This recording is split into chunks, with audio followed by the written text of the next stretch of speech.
Dios les bendiga, mis amados hermanos. Ya estamos otra vez aquí en la Biblia, dice así.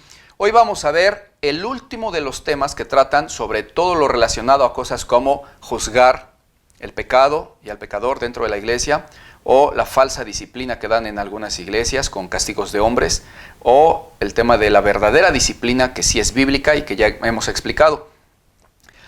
También relacionado a esos temas vimos apenas el video sobre el trigo y la cizaña, en donde algunos hermanos malinterpretan. Ya lo explicamos, pero el tema de hoy también es súper importante porque muchos se pueden confundir, dado que hay casos en los que es necesario e imprescindible hacer una exhortación pública delante de todos al instante y no necesariamente habiendo pasado por una reprensión en privado, como ya lo hemos visto, o ante testigos, sino que tiene que ser al instante en público. Tal es el caso como lo hizo Pablo con Pedro cuando le juzgó públicamente ahí en la carta a los Gálatas.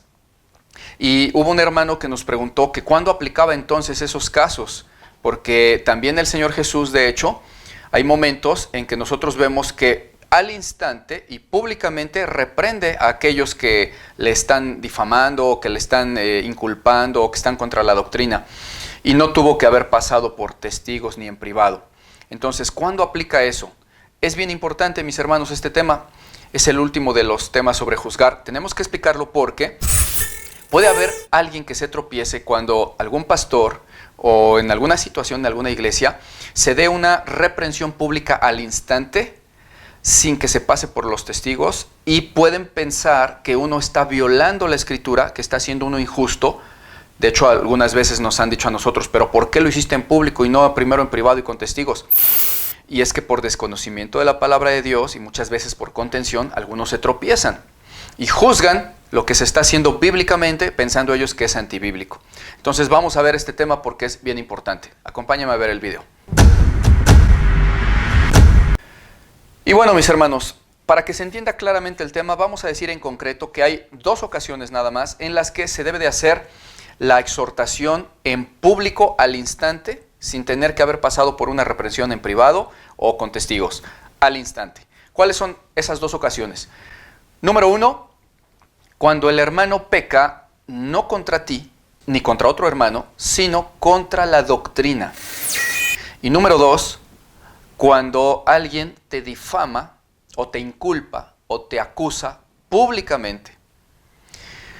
En esos momentos se tiene que hacer la aclaración y la exhortación pública, porque de lo contrario se puede dejar lugar a que los que están oyendo se vayan y se queden con una idea errada, tanto de la doctrina chueca que les hayan enseñado en ese momento, y de lo cual tú estás siendo testigo que están enseñando mal, o se van con una idea errada de la acusación que te están haciendo, de la difamación que te están haciendo, del pecado de que te están inculpando.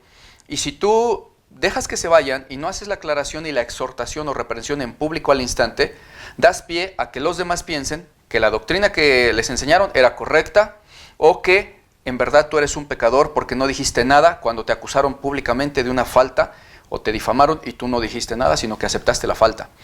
Por obvias razones, en esos casos se tiene que aclarar al instante y reprender al que está falsamente asentando doctrina o falsamente acusando a alguien, porque su comportamiento en ese momento es de condenar, y no se debe dejar que los demás se tropiecen. No se puede dejar que se vayan y uno llama al pecador que ya engañó a varios, a muchos al instante, a otro día en privadito a decirle, oye, mira, te quiero decir. ¿Por qué no se puede hacer eso? Pues porque ya lo oyeron todos. Y luego, ¿dónde encuentras a todos para sacarlos del error? Si no hacemos eso al instante en público, los dejamos que se tropiecen, que crean doctrinas de demonios, doctrinas chuecas, y eso sería algo muy catastrófico para la vida de esos cristianos. Entonces ahí es al instante. Un ejemplo de ello es Pablo en la carta a los Gálatas, capítulo 2, en donde, vamos a leerlo para que todos se pongan en contexto y entiendan, que dice así, del verso 11 en adelante. Dice Pablo, pero cuando Pedro vino a Antioquía, yo le resistí cara a cara, porque era de condenar. Verso 12. Porque antes de que viniesen algunos de parte de Jacobo, Pedro comía con los gentiles, pero después de que vinieron, se retraía y se apartaba, porque tenía miedo de los de la circuncisión. Y en su simulación, dice el verso 13, en su simulación participaban también otros judíos, de tal manera que aún Bernabé fue también arrastrado, atención, arrastrado por la hipocresía de ellos, arrastrado. Verso 14. Pero cuando vi que no andaba rectamente Pedro conforme a la verdad del Evangelio, le dije a Pedro delante de todos: si tú, siendo judío, vives como los gentiles ahora y no como judío, ¿por qué obligas a los gentiles a judaizar? Bueno, ya leímos el pasaje, ahora expliquemos todo el contexto. Aquí el contexto es que Pablo, no solo en esta carta, sino en otras muchas de las que él escribió, en todo momento está contra los judaizantes dentro de la iglesia, que siendo ya cristianos, habiendo creído, después se tuercen con doctrinas judaizantes, que quieren enseñar a los demás cristianos a seguir la ley de Moisés, que les dicen: si no seguís la ley de Moisés, no podéis ser salvos, como dice ahí en el libro de los Hechos, que había algunos que andaban enseñando eso, y en otras cartas. O que quieren que se circunciden los cristianos y que guarden el sábado y todos los rituales de la ley de Moisés.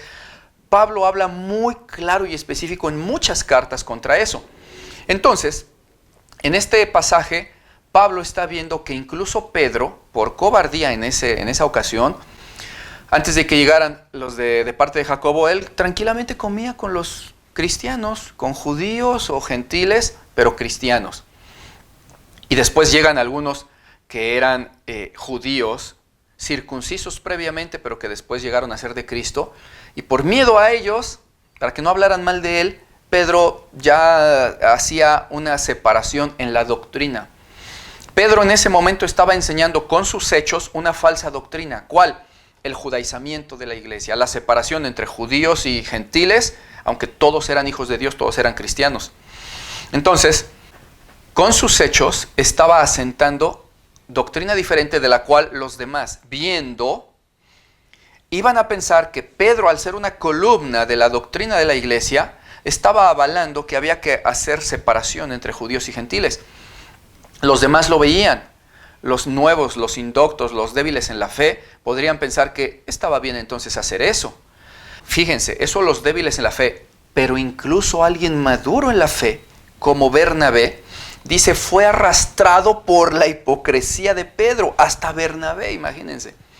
Entonces, Pablo de ninguna manera podría dejar que se acabara esa reunión, se fueran todos a sus casitas, no sé cuántos eran, decenas, cientos, no sé, pero ya todos contaminados por la hipocresía de ellos, dice ahí, por la doctrina que estaban asentando con sus conductas.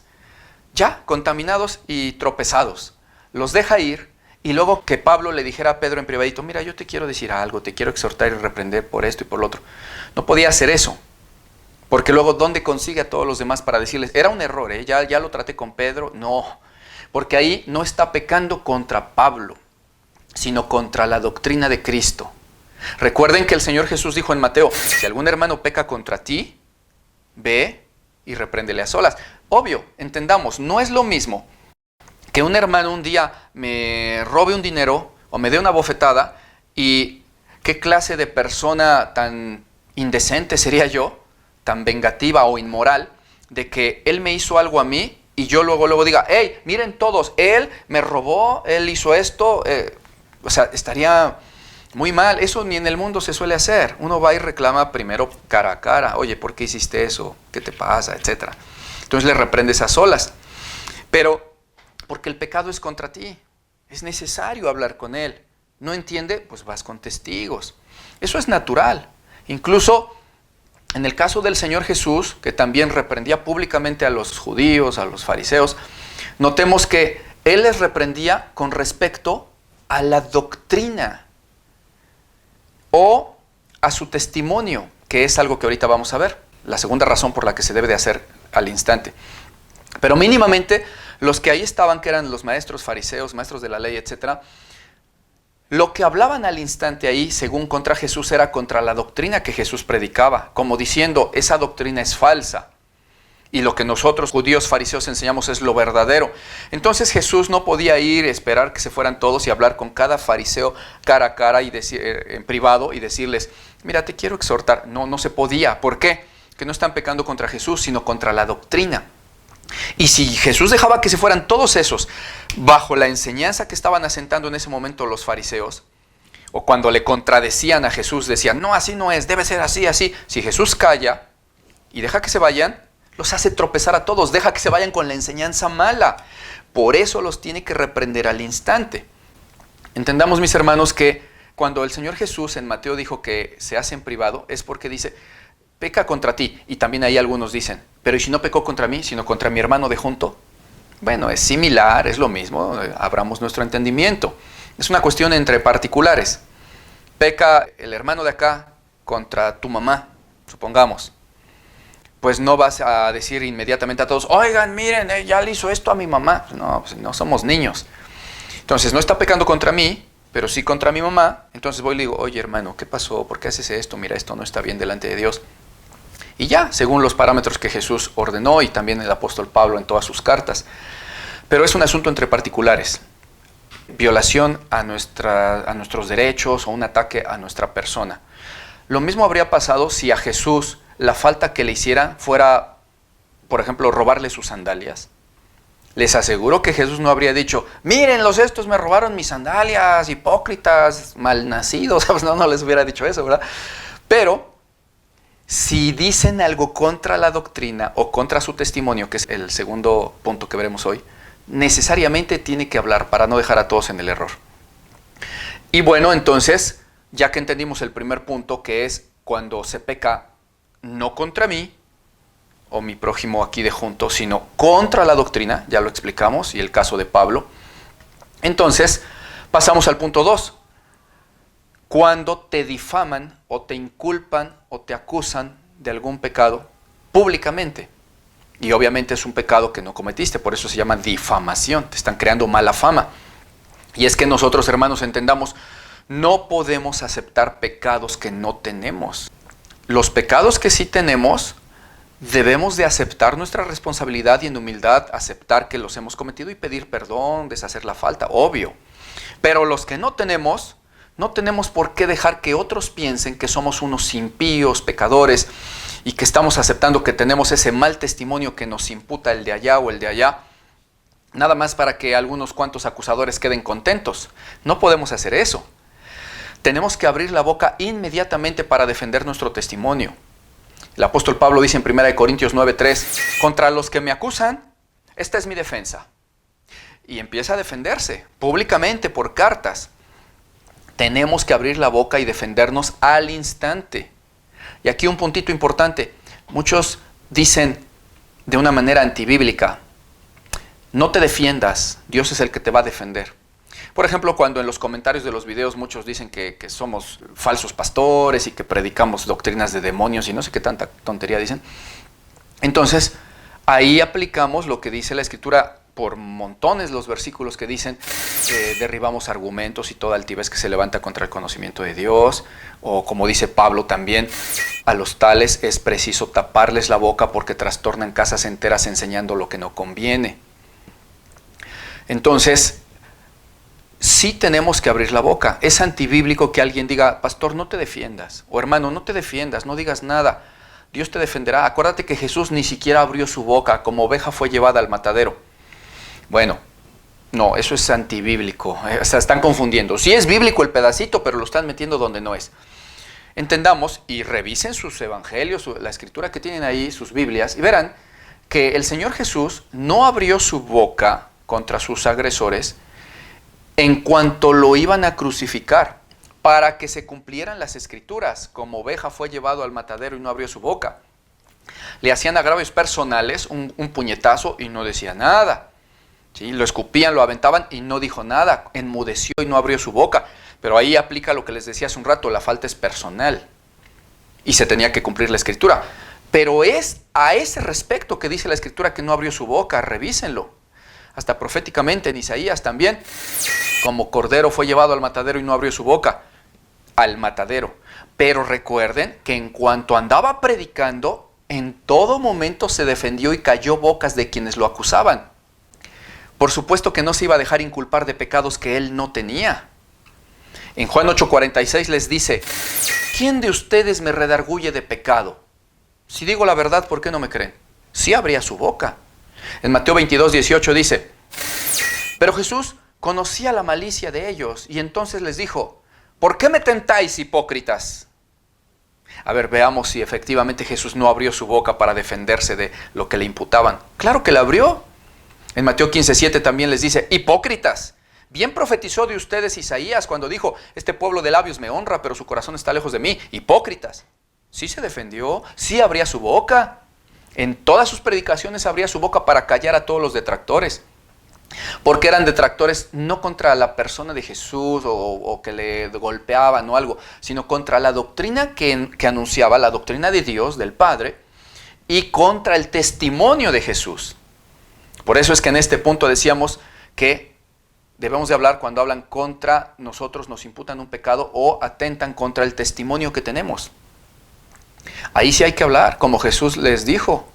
También en Lucas 12:56 les dice: hipócritas, saben distinguir el aspecto del cielo y de la tierra, y ¿cómo no distinguen estos tiempos? De repente, contra él, pero no físicamente, sino contra su testimonio y a la vez contra la doctrina, le decían: tú tienes un demonio. Y se lo decían delante de la gente. Si Jesús no abriera su boca en esos momentos para defender su testimonio y la doctrina que traía del Padre, y hubiera callado, como algunos equivocadamente dicen, no abrió su boca, fue llevado al matadero. Sí, al matadero, pero en la predicación sí la abría. Y si hubiera callado y se hubiera quedado así calladito, ya los demás se iban discretamente, se iban alejando, y todos los que le seguían se hubieran quedado: no dijo nada, entonces sí tiene demonio, se quedó calladito. Es absurdo. Por eso es que Jesús no callaba. Entonces, al instante, y no yéndose en privadito a hablar con los fariseos, sino al instante, por la difamación que le estaban haciendo y el tropiezo en que se podían quedar todos los que estaban oyendo, tenía que sacarles del error de la difamación y de la imputación de pecados que hacían falsamente contra su testimonio. Entonces, cuando lo acusaron, por ejemplo, entre muchos, de que, tú tienes demonio, ¿qué les dijo Jesús? Yo no tengo demonio, antes yo honro a mi Padre, pero ustedes me deshonran y deshonran a mi Padre. O sea, ahí en el instante los callaba. En otros pasajes les dice: ¿por qué no entienden mi lenguaje?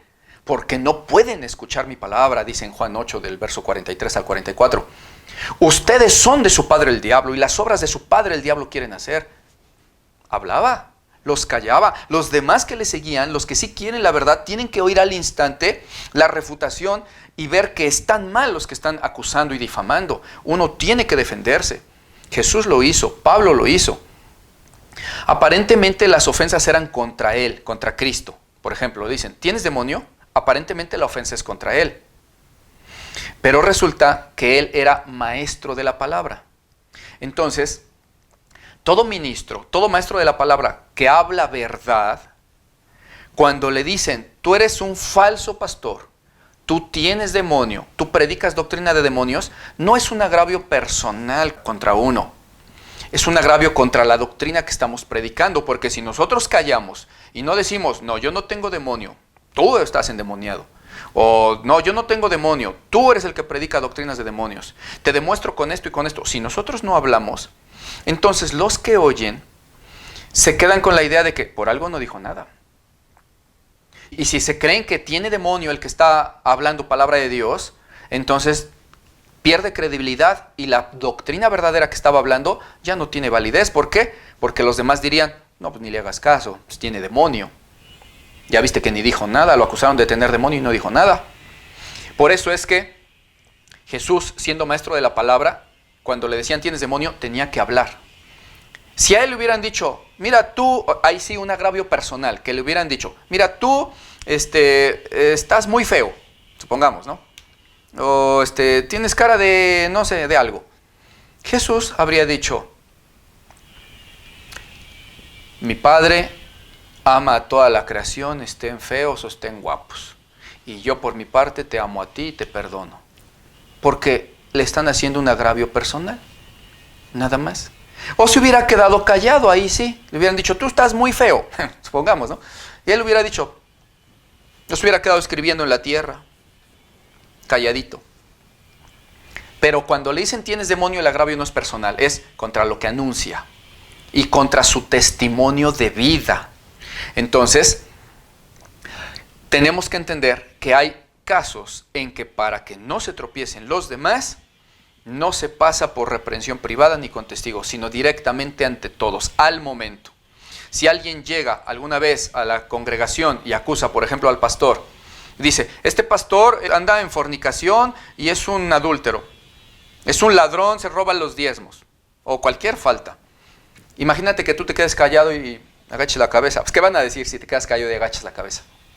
¿Qué van a decir? Pues, sí, por algo, ¿no? Se quedó callado. No se puede en privado. Le dices, a ver, ven acá. Ya que lo estás haciendo en público, otra cosa, se está haciendo en público porque la persona está dando pie, porque lo está esa persona iniciando en público. Ya que lo hiciste en público, ven, aquí delante de todos vas a demostrar tus palabras y yo tengo la prueba de que tú estás mintiendo. Y sacas tus pruebas, tus defensas, tus argumentos y le tapas la boca al tal, como dice Pablo, a los tales es preciso taparles la boca porque hablan lo que no conviene. Y les dices, mira, este es mi testimonio, esto dice la Biblia, yo digo esto, lo que dice la Biblia, tú estás anunciando otras cosas, tú eres un falso, tú etcétera, y ¿sabes qué? Apártate de nosotros, al instante. Porque no se puede dejar que un difamador, que un mentiroso entre y riegue mentiras sobre cualquiera. Y ahorita puse el ejemplo de un pastor, pero es lo mismo si entra y habla mal de un hermano, de un cristiano. No vamos a dar ni la razón ni a negarla, porque en justicia hay que juzgar todo bien, con justo juicio. Pero diremos, bueno, a ver, adelante, lo estás haciendo en público, hermano, ven, defiéndete en público. ¿Qué tienes que decir? Y juzgamos el asunto. Y si está mintiendo el tal, delante de todos se les reprende y se le dice, tú eres un mentiroso, tú estás metiendo esto en la iglesia, cizaña, etcétera, o no has nacido de nuevo, quizás todavía eres hijo del diablo, no lo sé, pero en público. Tienen que quedar convencidos los demás de que el malvado y perverso es él y no uno. Por eso es que Jesús hablaba así, al instante públicamente, y por eso Pablo reprendió a Pedro públicamente al instante. Espero que se haya entendido, mis amados hermanos. Y ya nada más hacer una aclaración.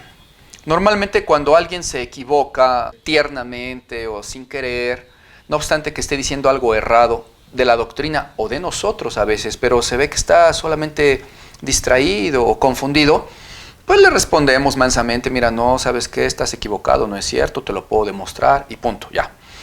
Pero hay muchas ocasiones que deben de entender, hermanos, que cuando se dan las difamaciones públicas o la torcedera de doctrina en público por personas que a sabiendas lo están torciendo, muchas veces va a arder en los hijos de Dios el celo por la casa de Dios, por la doctrina y por las ovejas que están perdiendo y que están mandando al infierno los falsos maestros. Entonces se exhorta y se reprende duramente, como dice el apóstol Pablo, repréndelos duramente para que sean sanos en la fe. Y tienes el ejemplo en Jesús. Jesús no dijo, ay, mis amados pecadorcitos, les dijo a los fariseos, hipócritas, ¿por qué me tientan? ¿Por qué me tienden trampas? Hipócritas. O Pablo que dice, yo le reprendí en cara su comportamiento hipócrita y le dije delante de todos, si tú, bla, bla, bla, bla.